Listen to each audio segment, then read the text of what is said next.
Mariing nilinaw ni dating Senior Deputy Speaker at dating Pampanga 3rd District Congressman Aurelio Don Gonzales Jr.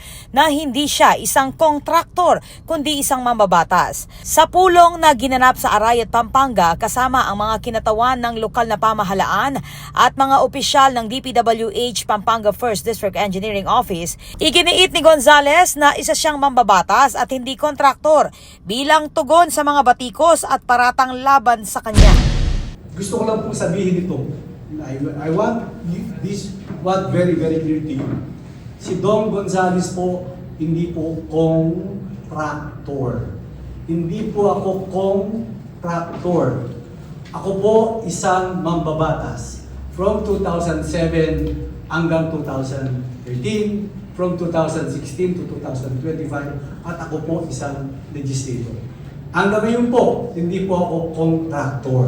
Kaya yung binibintang po sa akin, sa media, another platform, wala po akong alam na contractor na gumawa dyan. Mariin din niyang itinanggi ang anumang ugnayan niya sa Edmarie Construction Trading. Ayon kay Gonzales, hindi niya umano kilala ang nasabing kontratista at wala siyang naging personal na pagkikita o pag-uusap dito. Ang pahayag ay kaugnay ng alegasyon na siya raw ang tunay na kontratista sa kandating flood control project at ginamit lamang umano ang lisensya ng Edmarie Construction Trading. Ma'am, you're here when Mayor Benji Magalong, Secretary Vince, Vice Gov Delta, inspected ang dating. Ang contractor nandun nakakulay asul. Tinanong niya, sabihin mo na yung totoo. Sino ba talaga nirambay lisensya mo rito?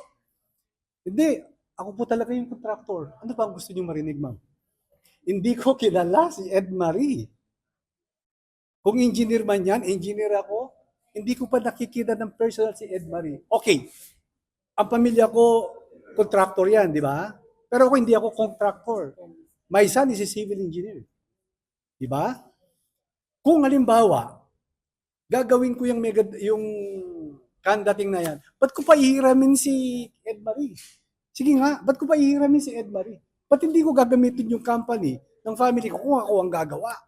Di ba? Napaka-basic naman nun. Napaka-basic naman nun. This is purely, boss, let us forget politics. Let us forget politics, okay? Let us fold it, move forward para sa kinabukasan ng ating bayan. Kalimutan natin yung politika, malayo pa yan. 2 years and a half pa yan. Wala naman ako sinasabi eh.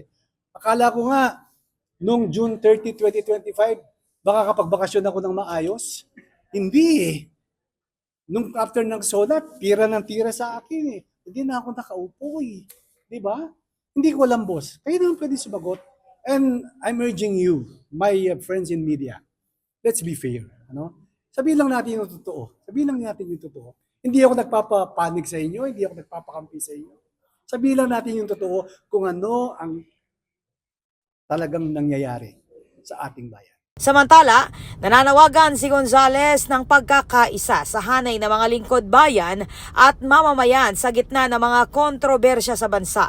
Pahayag pa niya, pabor siya sa investigasyon ng mga pumalyang flood control projects. Ngunit hindi rin daw dapat isantabi ang pagtutok sa usaping pang-ekonomiya. Patricia Mamangon, nag-uulat para sa Golden Nation Network.